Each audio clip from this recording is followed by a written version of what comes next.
Hoy vamos a hablar del comportamiento del caballo y es importante tener en cuenta que es necesario conocer el comportamiento del caballo para lograr un adecuado manejo de estos animales. ¿Qué es el comportamiento? Podemos definirlo como la respuesta de un ser vivo ante diferentes estímulos externos o internos, y tener en cuenta que estos estímulos pueden ser tomados de distinta manera, reconocidos de distinta manera por cada individuo.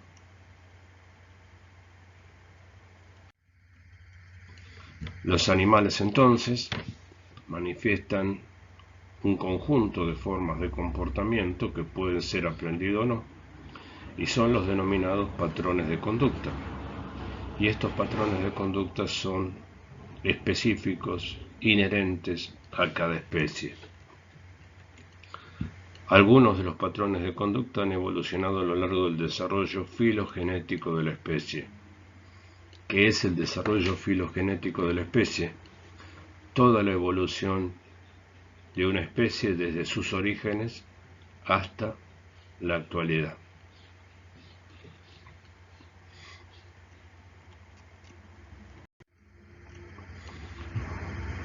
El desarrollo del comportamiento suele comenzar antes del nacimiento.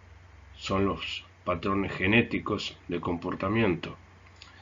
Y después continúa después del parto con el aprendizaje de los individuos por imitación de los semejantes de la especie. Al nacimiento, los patrones pueden ser bien definidos. Estos patrones son los que se han desarrollado sobre cada animal, sobre cada individuo, durante la vida intrauterina. Por ejemplo, ningún potrillo aprende a que cuando nace tiene que pararse y tratar de mamar. Estos son patrones adquiridos durante el desarrollo fetal y que están asociados justamente a la característica de presa del animal, y que significa nada más y nada menos una pauta de comportamiento para mantener la sobrevivencia de la especie. La conducta individual tiene que ver con la interpretación de distintas sensaciones. Esta interpretación la hacen los individuos a partir de distintos sentidos, pero cada individuo, cada animal en particular va a recibir, a captar las sensaciones, los estímulos de diferente manera, a través de los sentidos visuales, olfativos, auditivos, gustativos y táctiles. La interpretación de las sensaciones y su respuesta son el resultado de un proceso irracional instintivo. Esto quiere decir que los animales, y en particular el caballo, no responden a estímulos en forma racional, sino que se manejan con el instinto. Y el instinto puede definirse como la tendencia hereditaria estereotipada de una especie que induce al animal a una acción o respuesta debido a su necesidad de conservación o reproducción, pero de la especie, a través de transmisión de códigos sociológicos de conducta que van a estar adecuados a la supervivencia de la especie. O sea que estamos considerando la preservación de la especie más allá de los individuos. La interpretación de las sensaciones depende de conocimientos adquiridos durante la vida de cada individuo, o sea que esa experiencia va a determinar que se reconozcan los estímulos y esto va a determinar que eso pueda ser reconocido como una experiencia positiva o negativa.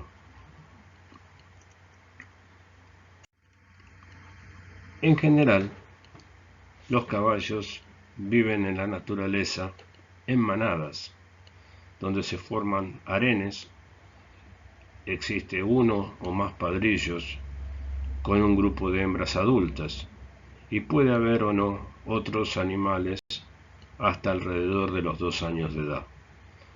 Es habitual que, en la medida que el padrillo sea más dominante, no permita que otros animales enteros se mantengan en la manada, o algunos animales menos dominantes eligen con qué hembras aparearse y permiten que padrillos más jóvenes puedan permanecer más tiempo en la manada sirviendo a hembras que el padrillo principal no considera. Alrededor del 25% de las hembras permanecen en la manada. No quiere decir que las yeguas más viejas las echen, las eliminen, sino que directamente en forma natural las hembras jóvenes pueden abandonar la manada. Se supone, según una investigadora inglesa, que podría ser porque instintivamente no quieren reforzar la consanguinidad en la manada.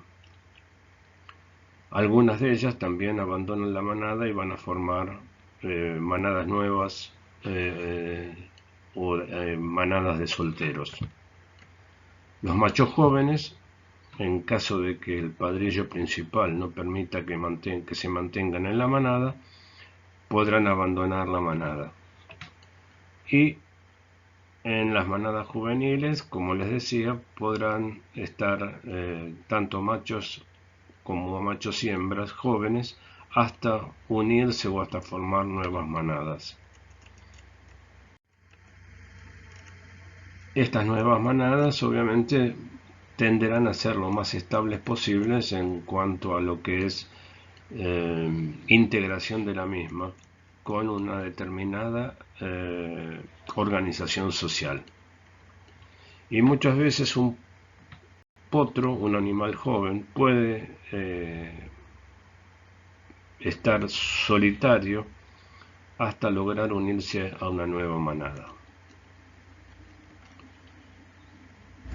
Lo que habitualmente sucede es que los caballos suelen mantenerse de a pares en el medio natural. Esto es lo que se llama el compañero prioritario. Este es un cuadro que permite mostrar el comportamiento de distintos équidos. Dentro del tipo 1 está el caballo doméstico, dentro del tipo 2 el asno salvaje africano o el asno salvaje asiático. En general, las características se diferencian fundamentalmente en que el caballo doméstico no es territorial, en la medida en que dispone del territorio para trasladarse y consumir pasto y obtener agua para la supervivencia, no defienden el territorio y defienden el harén. Esto se modifica en la medida en que no dispongan de espacio suficiente y comida suficiente. En cambio, los asnos, el asno salvaje, generalmente defienden su territorio. Los grupos estables en los caballos domésticos son justamente estables. En cambio, en los asnos no existen lazos entre los animales y se reúnen machos y hembras solamente en la época de apareamiento. Y como habíamos dicho, en el caballo puede ocurrir que los animales jóvenes se separen de la manada. En los asnos, los machos jóvenes se trasladan en grupos de solteros y las hembras solamente se reúnen con los machos en la época de apareamiento. Dentro de la manada existen distintas relaciones de dominancia, en realidad se forman jerarquías sociales donde hay dominantes y dominados. Esto hace de que se tienda a una estabilidad en la manada. El orden de dominancia, generalmente podemos hablar de que un animal es dominante sobre el otro y este sobre un tercero, pero para mantener el equilibrio en la manada generalmente se ve que este tercer individuo puede ser dominante sobre el primero. La estabilidad, en la medida en que los animales no migren, o sea que no ingresen ni salgan animales, se va a mantener durante el tiempo. Y esto es una de las características de seguridad en los individuos y una importante estabilidad en el grupo, el hecho de que no salgan ni entren animales a esa manada.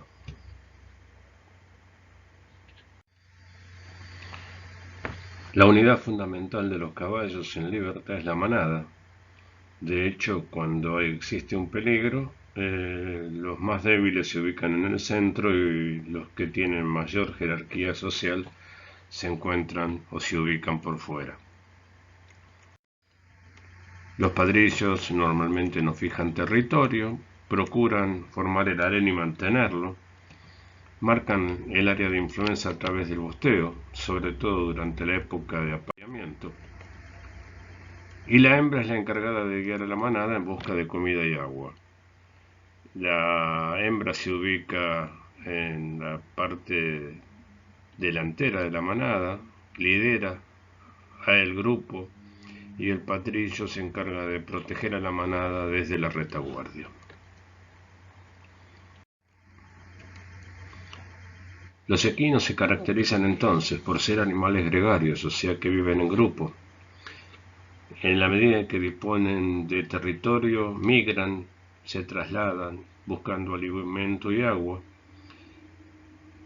Y en cada territorio tienen la capacidad de diferenciar distintas áreas o distintas zonas. Por esto es que consideran un área de pastoreo, un área de descanso, de reparo, un acceso libre al agua y separan también lo que sería el área de bosteo. Repito, teniendo siempre disponibilidad de territorio.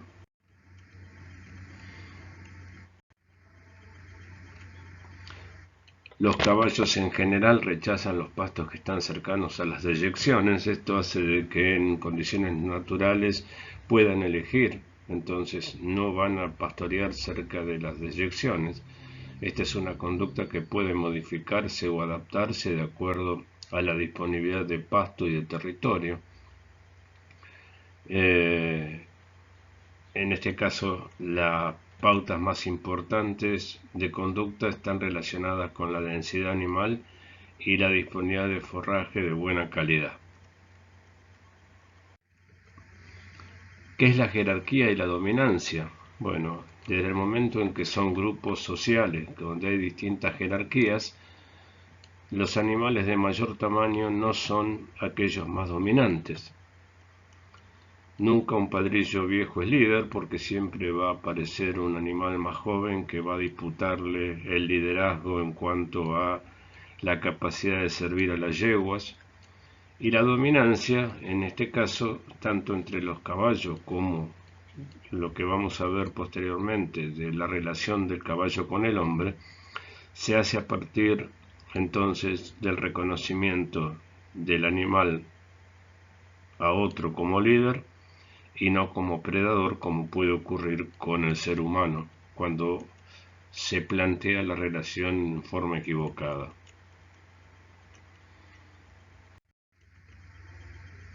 En los equinos, entonces, un animal que reconoce al otro como dominante expresa esa dominancia a través del lenguaje corporal, traga saliva, imita el acto de comer, saca la lengua,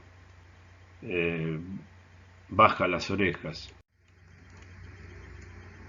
En resumen, entonces, La vida armoniosa en el caballo está dada por la posibilidad de realizar movimiento, y esto requiere tener espacio disponible.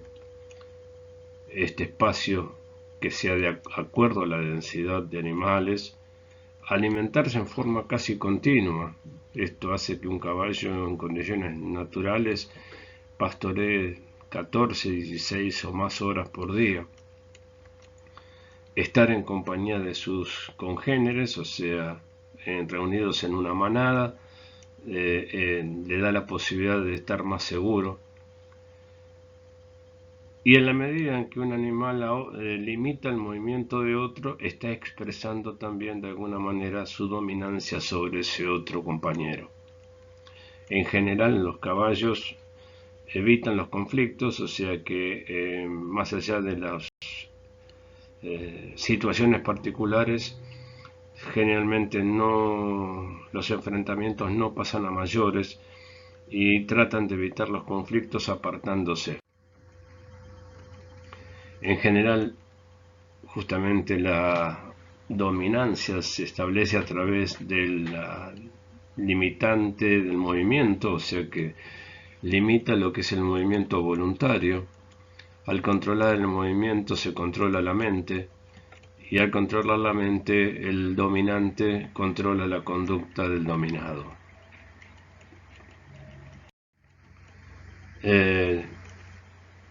En cuanto a lo que es comportamiento del caballo, tenemos que tener en cuenta dos conceptos.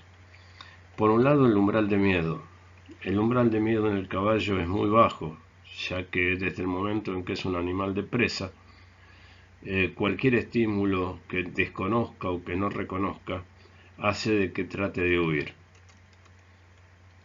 Por otro lado, el umbral de dolor, desde el momento en que el caballo también es considerado entonces un animal de presa, sabe que mostrar ese dolor es una expresión segura de que el predador lo va a identificar y lo va a cazar. Así que mientras la medida o el umbral de miedo es muy bajo, el umbral de dolor es alto, ya que el animal va a tratar de ocultar hasta lo imposible su dolor.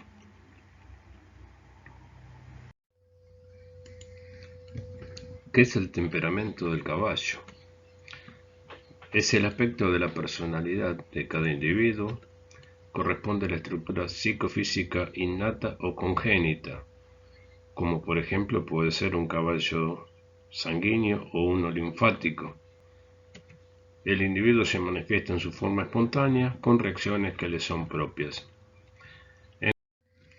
En cambio, el carácter del caballo es el conjunto de rasgos o circunstancias con que se da a conocer un individuo. Es una particularidad adquirida donde el animal aprende a controlar las reacciones impulsivas o el temperamento, y por la acción social va formando su carácter. Es, en pocas palabras, el mismo temperamento trabajado por la acción social, ya sea con sus pares o con el ser humano. Los caballos se interrelacionan de acuerdo a las formas visuales, a las formas táctiles, a las formas olfatorias y a las formas auditivas. Esto permite detectar los diferentes estímulos y reconocerlos en forma individual, en forma positiva o en forma negativa. Los signos visuales tienen que ver con cambios en la postura, la posición de las orejas, los labios, la cola, las patas, la cabeza. Vemos un caballo agrediendo a otro, un caballo tranquilo pastando, o el reconocimiento de dos animales a través de las formas táctiles o de las formas olfatorias de reconocimiento. Orejas hacia atrás, agresión; orejas hacia adelante, erguidas, interés, atención, hacia los costados, descanso. Cola levantada indica confianza o excitación, y cola pegada al cuerpo, miedo, sumisión o descanso. Los caballos tratan al ser humano de la misma manera que tratan a sus semejantes. Por eso es que no tenemos que reconocer una respuesta desubicada para nosotros de un animal, como por ejemplo puede ser un morder, porque simplemente nos están indicando que no los molestemos. Y obviamente dependerá del ser humano si el caballo nos puede reconocer primero como líderes o como predadores. Tener en cuenta los dos conceptos importantes. Los equinos son animales neofóbicos, o sea que le temen a lo nuevo. Cualquier estímulo nuevo crea en estos animales una reacción de huida, y además son nidífugos, no forman nido y por esto necesitan estar preparados justamente para la huida ante el riesgo de ataque de un predador. Tienen asumido de esta manera su rol de animales de presa. Los caballos pueden presentar zona de fuga, zona de lucha, según el grado de domesticación, el grado de bienestar, la interrelación con el ser humano. La zona de fuga va a estar más alejada y esto va a permitir, en la medida en que el caballo pueda escapar, que tenga el espacio suficiente para escapar. Cuando uno se acerca más al animal, entramos en esta zona de lucha, es justamente porque el animal no puede escapar y entonces lo que hace es tratar de defenderse. Y el caballo, la primera respuesta que tiene ante una agresión es huir o ante un estímulo negativo. Si no tiene forma de huir, ataca, pero en muchos casos una respuesta ambigua que nos puede llegar a confundir es que se inhibe. ¿Por qué? Porque lo que trata de hacer es pasar desapercibido inconscientemente, y sin embargo cuando nosotros suponemos que es una respuesta de sumisión o de reconocimiento del líder, el animal puede tener acciones de agresión justamente por habernos acercado demasiado a él. Estrategias ante los predadores.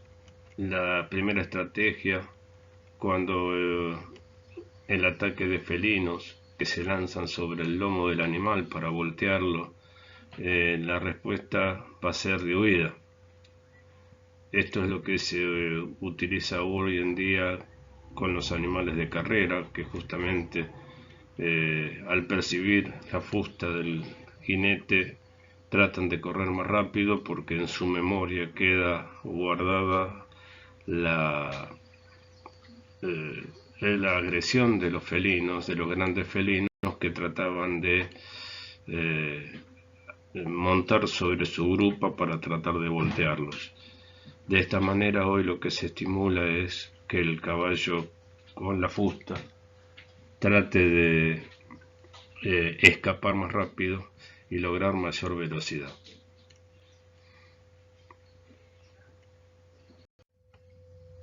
El ataque de los caninos o en sus superficies difíciles de transitar, pantanosas, montañosas, donde el animal no puede escapar, es justamente una respuesta de agresión, de defensa ante la imposibilidad de escapar.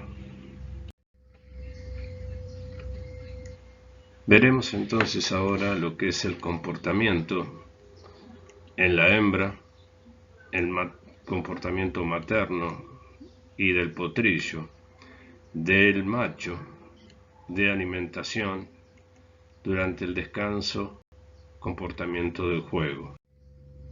La yegua en la manada la definimos como proactiva y reactiva cuando está en celo, y es proactiva porque cuando está en celo va a buscar al macho.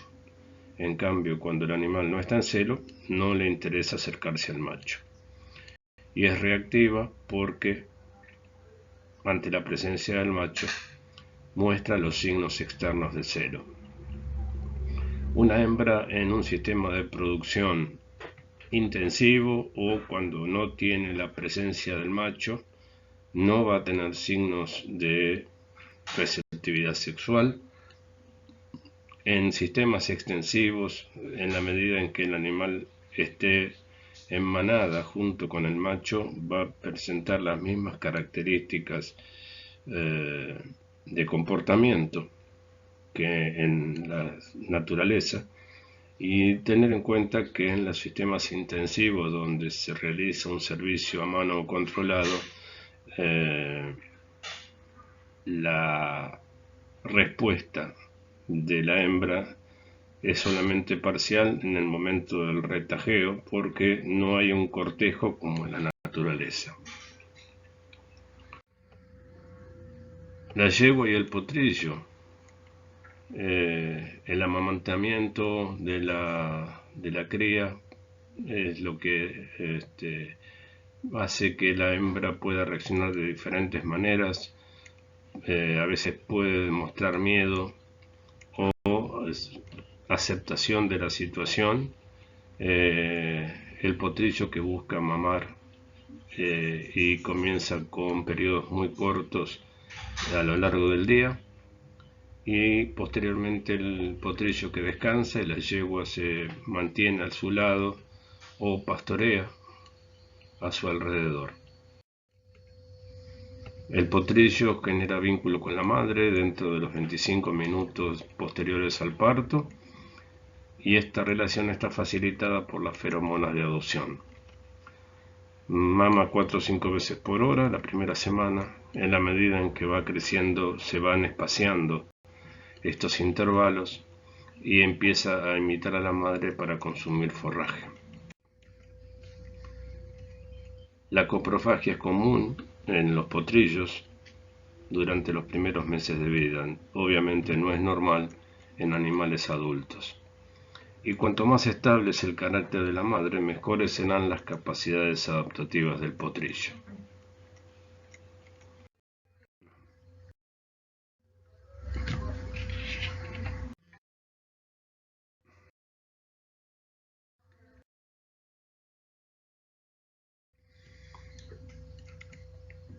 Al observar la visión del caballo, podemos ver que el animal tiene un área ciega por delante de los ojos, un área ciega por detrás a la altura de la cola, una visión binocular de alrededor de 65 grados y una visión monocular de 146 grados. Por esto es importante la forma en que nos acercamos al caballo. Una vez que el animal nos escucha, que es el sentido casi fundamental en el caballo, gira la cabeza para el lado donde estamos acercándonos y trata de enfocarnos con los dos ojos. Entonces es importante cómo nos acercamos a los animales, tener en cuenta el concepto de imagen rota, que es aquel que describe la presencia de una persona de un lado del animal y al pasar por delante de él sin tocarlo, pierde sentido de la presencia de alguien, deja de vernos y de golpe vamos a aparecer del otro lado, y esto puede causar tanto una reacción de defensa como una reacción de agresión porque no nos reconoce. El caballo es hipermétrope, tiene una muy buena visión lejana, diferencia fundamentalmente los colores verdes, amarillos, azules y la gama de los grises, y en cuanto a lo que es la detección y percepción de objetos cercanos o lejanos en relación a los objetos cercanos, levanta la vista para poder enfocar en la parte inferior de los ojos, y cuando son objetos lejanos baja la cabeza para obtener un enfoque mejor en la parte superior de los ojos. En cuanto a las conductas estereotípicas mal llamadas vicios, son en realidad conductas de reemplazo. o actos de autoestimulación cuando el ambiente es no natural o es un ambiente indeseable para los animales. Por eso, en la medida en que se desarrollan conductas estereotípicas, es que suponemos que estamos en un entorno que no es agradable para el caballo. El bienestar entonces está relacionado con la presencia o no de conductas estereotípicas. Cuanto mejor es el ambiente y cuanto más bienestar tiene el animal, menos ocurrencia de estereotipias. Podemos hablar de conductas estereotípicas como el morder, con apoyo o sin apoyo, la aerofagia o tragar aire, caminar, bamboleo mal del oso, escarbar, patear o manotear y masturbarse. El tragar aire produce satisfacción, masticar madera puede ser aburrimiento, puede ser falta de fibra en la dieta. El morder puede ser una conducta simplemente de querer sacarnos del medio, no molestemos. Caminar y bamboleo puede ser una respuesta al confinamiento, a la frustración como la imposibilidad de tener de expresar su conducta natural. Escarbar puede ser una actividad de sustitución o puede ser una llamada de atención tratando de reclamar comida. O patear la caballeriza, también recibir comida después de patear, estimulación por el sonido. Para intentar resolver los problemas de conducta, sería conveniente realizar enriquecimiento ambiental, mejorando el hábitat y el manejo. El hábitat, el box o el lugar donde ocupa el animal que tenga más espacio, que tenga buen alimento, buena cama, buena calidad y cantidad de agua. Cuanto al manejo, si está encerrado durante mucho tiempo durante el día, permitir que haga más ejercicio, que esté en el exterior, en contacto visual con el resto de los animales.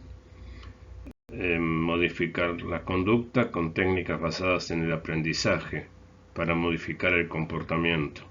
La habituación es el hecho de empezar, o la práctica, que es empezar con un estímulo que puede ser negativo en bajas dosis o en un nivel muy bajo, ir aumentando la intensidad hasta ver en qué momento el animal tiene una reacción negativa. La desensibilización sistemática, que es comenzando al revés, con altos niveles de exposición a un estímulo, bajando la intensidad hasta que la respuesta negativa desaparezca. Y el contracondicionamiento, que estaría relacionado con que tratemos de darle una pauta positiva después de que haya cumplido con, o de que haya terminado esa conducta estereotípica.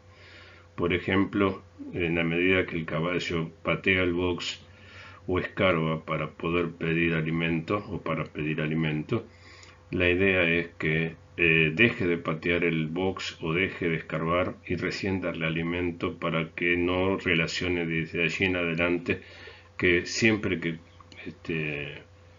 patee el box va a recibir comida. Y eventualmente una técnica que no es de lo más recomendable es la utilización de medicamentos para lograr o para buscar resolver estos problemas de conducta.